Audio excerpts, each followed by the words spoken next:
And so, good day everyone. My name is Angelica C. Espiritu. And today is pag-uusapan natin kung ano nga bang meron sa story of Jonah or sa book of Jonah.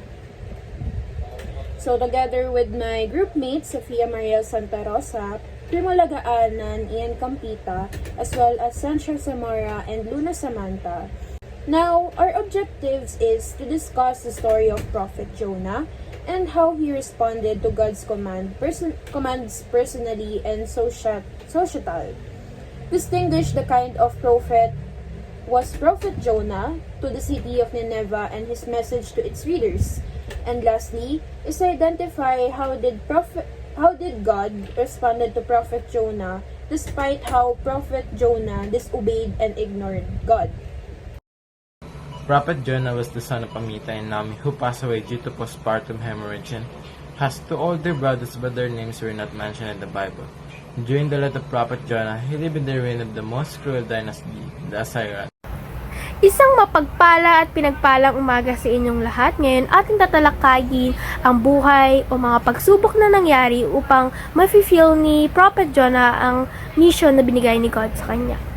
So when God called the Prophet Jonah to preach and become a prophet to the city of Nineveh where evilness was there.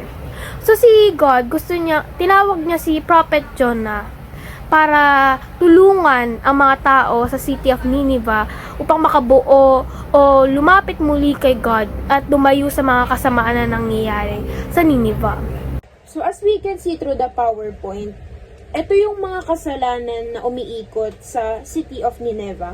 Kaya pinadala ni God si Prophet Jonah.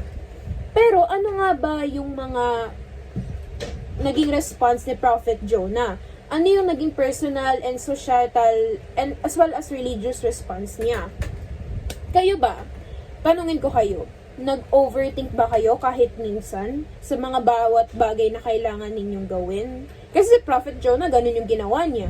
Inisip niya na baka mamaya ipapatay siya ng mga pinuno doon kapag di nila nagustuhan yung mga katuruan niya. Kasi, syempre, medyo onting taliwas yung mga kailangan niyang i-preach doon sa mga tinuturo or sa mga batas ng mga pinuno doon. And also, baka mamaya kapag hindi nagustuhan ng mga tao yung way of preaching niya, baka mamaya kutsain siya or bulihin siya. Or baka mamaya, mas worse, is ipakulong siya for life. And baka mamaya kapag nagkaroon ng onting sabit sa mga pag-preach niya or sa paggawa niya ng mission niya is hindi na siya tanggapin ni Lord. Yun yung naisip ni Prophet Jonah. Kaya ang ginawa niya is tinakbuhan niya yung mission niya by going through a ship. Kagaya nga ng ipinakita namin sa roleplay before. Pero, kahit ganun man yung ginawa ni Prophet Jonah, tinakbuhan niya, inignore niya, dinisobey niya si Lord is tinanggap pa rin siya ni Lord ng buong buo. And doon na nagsimula yung pagbabago ni Prophet Jonah. As per chapter 2, as Prophet Jonah was thrown into the ocean, even if he ignored and disobeyed God's commands to him, God still rescued him in the ocean when he was swallowed by a whale, meaning that even if you push away God, He's still there for you and hopes that you will come back to Him. As in the Bible, Jonah even said, "In my distress, I called to the Lord, and He answered me. From deep in the realm of the dead, I called for help, and you listened to my cry." This also adds how when you're in your worst moments, that's when you call out to God, like Jonah in here, saying, "In my distress, I called to the Lord." After Jonah had finally believed God, in chapter 3, he went to Nineveh. Now Nineveh was a very large city. It took 3 days to go through the whole city and spread the word. So Jonah began by going a day's journey into the city, proclaiming, 40 more days and Nineveh will be overthrown. Now, for his prophetic style, he was very caring, with a tone full of love, a type of prophet. For more details, in Jonah chapter 3, verse 1 to 5, then the word of the Lord came to Jonah a second time. Go to the great city of Nineveh and proclaim to it the message I give you. Jonah becomes angry when God shows compassion toward the people of Nineveh. He initially refuses to proclaim the repentance message to the city because he was afraid that the Lord would demonstrate compassion.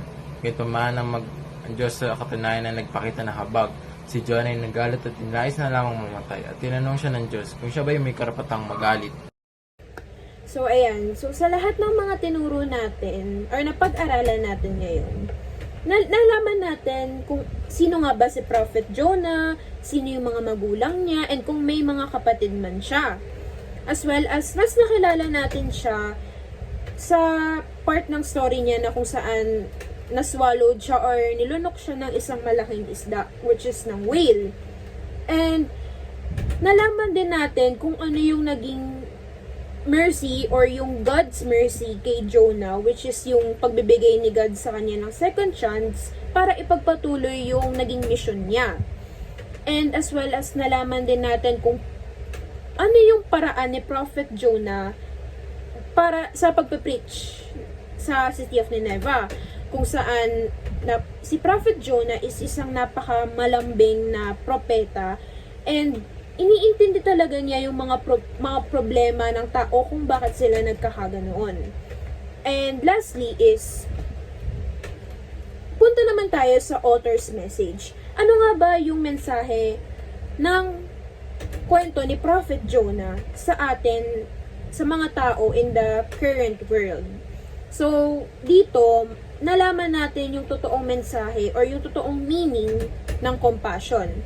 Such as when Prophet Jonah tried to understand each problems of the citizens in Nineveh. Pinilit niyang intindihin kahit minsan yung mga rason is parang hindi reasonable. 'Di ba? May mga problema kasi tayo na sobrang maliliit lang naman is pinapalaki natin. Inintindihan ni Prophet Jonah. And also, naintindihan natin kung ano ba ang totoong meaning ng pagmamahal. Dapat ba sa pamilya lang yan pinapakita?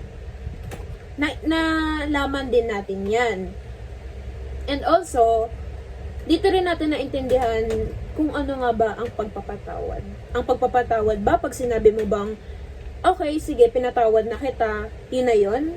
Sorry dito, nalaman natin na ang pagpapatawad is dapat for no matter what happened or no matter how many times a person betrays you or disobeyed you, your love and forgiveness shall not end. Hindi naman natin sinabi na magpaabuso ka. Ang sinasabi ko lang dito is kapag nakita mo na willing ang isang tao na magbago or ayusin yung relationship or yung friendship between you or kung ano mang meron sa inyong dalawa, is ibigay mo yung pagpapatawad mo. Huwag mong bigyan ng limitation yung forgiveness mo as well as yung pagmamahal mo.